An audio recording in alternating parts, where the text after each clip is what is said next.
নমস্কার, এডুচর্চায় সকলকে স্বাগত। আমরা জানি যে সমুদ্রগড় উচ্চ বিদ্যালয়ের একজন পার্শ্ব শিক্ষক তিনি পঞ্চম শ্রেণীর প্রথম পার্বিক মূল্যায়নের জন্য যে গণিত প্রশ্ন করেছেন তাতে একটি অঙ্ক দিয়েছেন। একজন পার্শ্ব শিক্ষক তার 3 মাসের আয় দিয়ে 2 মাসের সংসার খরচ চালান। তার মাসিক আয় 12,000 টাকা হলে ওনাকে সংসার চালাতে বছরে কত টাকা ধার করতে হয়? তো এই অঙ্ক কোশ্চেনটি নিয়েই কিন্তু বিতর্ক দেখা দিয়েছে, আর এই বিতর্কের জল অনেক দূর গড়িয়েছে। এমনকি তিনি কেন এই বাচ্চাদের প্রশ্নে এই অঙ্কটি দিয়েছেন সেই নিয়ে তাকে শোকজও করা হয়েছে। তো আমি আমার এই আগের ভিডিওতেই আপনাদেরকে বলেছিলাম যে এই শোকজ তাকে যে করা হয়েছে সেই শোকজ কি ঠিক হয়েছে না ভুল হয়েছে, আপনারা কমেন্ট বক্সে কমেন্ট করে জানাবেন। কিংবা কেউ কেউ এর নিয়ে যদি কথা বলতে চান তাহলে অবশ্যই কথা বলতে পারেন। তো সেই মতো এসএসকে এমএসকের একজন শিক্ষক নেতৃত্ব আমিরুল মুর্শেদ তিনি এই বংশীলাল বাগ মহাশয় যিনি কোশ্চেনটি করেছেন তার সমর্থনে কি বললেন এবং তিনি পার্শ্ব শিক্ষক এবং অন্যান্য এসএসকে এমএসকে শিক্ষকদের কাছে কি আবেদন রাখলেন সেটি এখন আমি আপনাদেরকে শোনাবো। হ্যাঁ, এই প্রসঙ্গে আমি বলবো। তার আগে আমি আপনার এই চ্যানেলের মাধ্যমে আমাদের রাজ্যের সমস্ত শিক্ষক শিক্ষিকা, পার্শ্ব শিক্ষক থেকে শুরু করে এসএসকে এমএসকে শিক্ষক শিক্ষিকা, একাডেমিক সুপারভাইজার, এক কথায় যারা সমগ্র শিক্ষা অভিযানের আওতায় যে সমস্ত শিক্ষক শিক্ষিকা আছেন তাদের সকলকে আমার সংগঠনের পক্ষ থেকে আন্তরিক শুভেচ্ছা জানাচ্ছি, অভিনন্দন জানাচ্ছি। আমি ব্যক্তিগতভাবে আগামীকাল, আপনি জানেন, সবাই জানে যে আমাদের মুসলিম সম্প্রদায়ের একটা বড় উৎসব ঈদ উল জুহা, তার শুভেচ্ছা জানাচ্ছি। হ্যাঁ, সেই জন্য আমিও আপনাদের সকলকে জানাই আমার তরফ থেকে শুভেচ্ছা। হ্যাঁ, ধন্যবাদ। এখন যে প্রশ্নটা আপনি করেছেন, বর্তমানে বিগত কয়েকদিন থেকেই সোশ্যাল মিডিয়া তোলপাড় হয়েছে এই বিষয়টা নিয়ে। তবে বিষয়টা নিয়ে এত তোলপাড় হওয়ার কিছু ছিল না, জানি না কেন তোলপাড় হচ্ছে। আমার মনে হয় যিনি এই প্রশ্নটা করেছেন সমুদ্রগড় উচ্চ বিদ্যালয়ের পার্শ্ব শিক্ষক, নামটা হচ্ছে আপনার বংশীলাল বাগ মহাশয়। তো তিনি যে প্রশ্নটা করেছেন পঞ্চম শ্রেণীর প্রশ্নে, এটা একটা আয় ব্যয়ের অঙ্ক। তো সেখানে তিনি একটা পার্শ্ব শিক্ষকের নামটা ব্যবহার করেছেন। এখন প্রশ্ন করার সময় দেখা যায় বইয়ের যে প্রশ্নগুলো থাকে হুবহু সেই প্রশ্ন তো প্রশ্নপত্রে নাও আসতে পারে। সেটা আমরাও সকলেই মাধ্যমিক থেকে শুরু করে উচ্চ মাধ্যমিক, গ্র্যাজুয়েশন যাই পড়াশোনা করার সময় আমরা যে প্রশ্নপত্র দেখেছি সেখানে হুবহু বইয়ের প্রশ্ন সবসময় থাকে না, কিন্তু সেই বইয়ের প্রশ্ন অনুযায়ী প্রশ্নটা দেওয়া হয়। সেখানে কোথাও শ্রমিকের নাম উল্লেখ করা থাকে, কোথাও কৃষকের নাম উল্লেখ করা থাকে, কোথাও ব্যবসায়ীর নাম উল্লেখ করা থাকে। সে জায়গায় তিনি একজন পার্শ্ব শিক্ষকের নাম উল্লেখ করেছেন, পেশাটাকে উল্লেখ করা হয় অনেক ক্ষেত্রেই।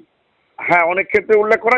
এখানে তিনি একটা করেছেন এবং তিনি যে প্রশ্নটা করেছেন খুব সহজ সরল ভাবে সঠিক প্রশ্নই তিনি করেছেন। এখানে বিতর্ক হওয়ার মতো কিছু ছিল না, কিন্তু বিতর্কটা আমার যেটা মনে হয়েছে ব্যক্তিগতভাবে ওই জায়গাটাই বিতর্কটা শুরু হয়েছে, যেটা এক কথাই মানে সত্য কথা অনেকে সহ্য করতে পারে না। আমার মনে হচ্ছে এটাও সেই ধরুন। এই প্রসঙ্গে বলে নি যে পার্শ্ব শিক্ষকদের বেতন কিন্তু উনি 12,000 টাকা বলেছেন, অ্যাকচুয়ালি তো 12,000 টাকা নয়। হ্যাঁ, অ্যাকচুয়ালি 12,000 নয়, 13,000 টাকা বেতন, কিন্তু যেখানে কাটার পরে আপনার ইপিএফ কাটার পরে 12,000ও পায় না হাতে। উনি যেটা বলেছেন 12,000। হ্যাঁ, তাহলে উনি যেটা বলেছেন সঠিক কথাটাই বলেছেন। উনি এবার একটা রাউন্ড ফিগারে বলেছেন ছেলেদের অঙ্কটা কষা সহজ হবে তার জন্য। উনি যদি অ্যাকচুয়াল ফিগারটা দিতেন তাহলে অঙ্কটা অনেকটা কঠিন হয়ে যেত। তার জন্য উনি সহজ সরল ভাবে অঙ্কটা দেওয়ার চেষ্টা করেছেন। এখন ঘটনা হচ্ছে উনি যদি ওই অঙ্কটায় যদি একটু ঘুরিয়ে দিতেন যে একজন পার্শ্ব শিক্ষকের 2 মাসের আয়ে তার সংসার চলে, 3 মাস সংসার চালাতে পারে। না, এটা উনি অঙ্কে যেটা বলেছেন সেটা একেবারেই সঠিকভাবে বলেছেন। এবং হ্যাঁ, আমি সেটাই বলছি। উনি যদি বলতেন যে একজন পার্শ্ব শিক্ষক 2 মাসে যে আয় করে তা দিয়ে তার 3 মাস সংসার চলে, অর্থাৎ তার বছরে কত সাশ্রয়, তার যদি মাসিক আয় 12,000 হয় তাহলে তার বছরে কত সাশ্রয় হতে পারে বা জমা হতে পারে, এইটা যদি দিতেন আমার মনে হয় কোনো বিতর্ক হতো না। কিন্তু সেটা দিলে তো তিনি মিথ্যা কথা বলতেন। হ্যাঁ, অঙ্কটা কিন্তু মিথ্যা দিয়ে থাকতো, অঙ্কটা হয়তো একই মানেটা একই দাঁড়াতো, কিন্তু অঙ্কটা কিন্তু বাস্তবে মিথ্যা হতো। কারণ একজন পার্শ্ব শিক্ষক যে আয় করেন তাতে তার 2 মাসের আয় 3 মাস সংসার চলতে পারে না। বরং উনি যেটা বলেছেন যে 3 মাসের আয় দিয়ে 2 মাস সংসার চালান। তাহলে কত ঘাটতি হতে পারে? এই ঘাটতিটা পার্শ্ব শিক্ষক একজন শিক্ষকতা করার পরে তার মাসিক আয়ে তার ঘাটতি হচ্ছে, হয়তো সংসার চলছে না, এই বিষয়টা হয়তো সরকার মেনে নিতে পারছে না। না, সরকারের গায়ে আমি বলি অঙ্ক হিসেবে ওখানে কোনো ভুল নেই, ওখানে কোনো ভুল নেই। আমি ওই জায়গাটাই বলছি, অঙ্কতে কোনো ভুল নেই। হিসেবে পেশার উল্লেখ করেছেন, একজন পার্শ্ব শিক্ষকের 12,000 টাকা 2 মাসের আয়ে 3 মাস খরচ করেন, তাহলে তার কত বাৎসরিক কত ঘাটতি হয়। এখানে কিছুই আছে বলে আমার তো অন্তত মনে হচ্ছে না। কোনো কিছু দোষের নেই এখানে। আমি তো ওই বললাম, অঙ্কটা ঘুরিয়ে দিলে আর কোনো দোষই হতো না। এখন যাই হোক, উনি যেটা দিয়েছেন খুব সঠিকভাবেই দিয়েছেন, উনি বাস্তব কথাটা তুলে ধরেছেন। এবার বাস্তব অঙ্কটা দিতে গিয়ে একটা পার্শ্ব শিক্ষকদের বাস্তব যে জীবন যন্ত্রণা, সেই জীবন যন্ত্রণাটা সবাই পার্শ্ব শিক্ষকরা উপলব্ধি করছিল।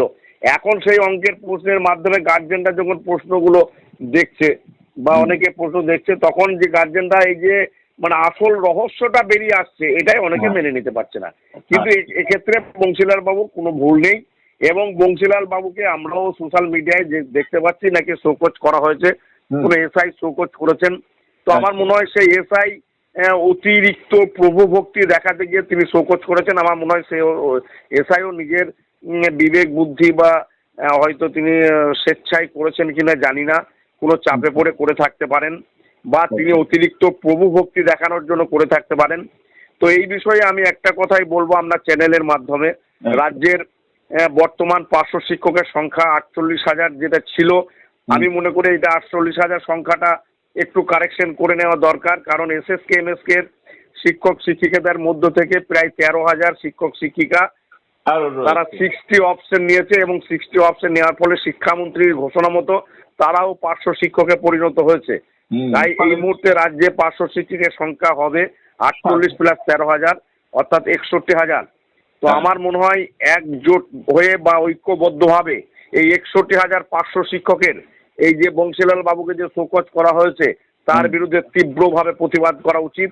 এখানে কোনো রং না দেখে কোনো শাসকপন্থী বলুন বিরোধীপন্থী বলুন এসব কিছু থাকবে না। শুধুমাত্র পার্শ্ব শিক্ষক বাঁচাও হিসাবে আমাদের ঐক্যবদ্ধভাবে সোচ্চার হতে হবে।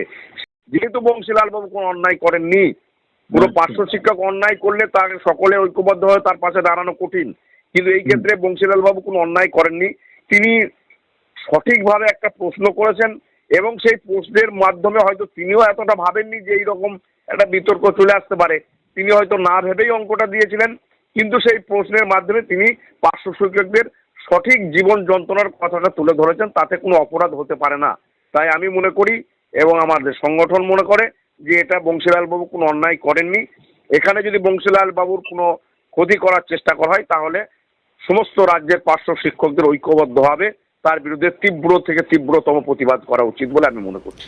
আপনারা শুনলেন এসএসকে এমএসকে শিক্ষক নেতৃত্ব মাননীয় আমিরুল মুর্শিদের কথা বংশীলাল বাবুর পক্ষে। সকলকে ধন্যবাদ জানিয়ে শেষ করছি। ভালো থাকবেন, সুস্থ থাকবেন।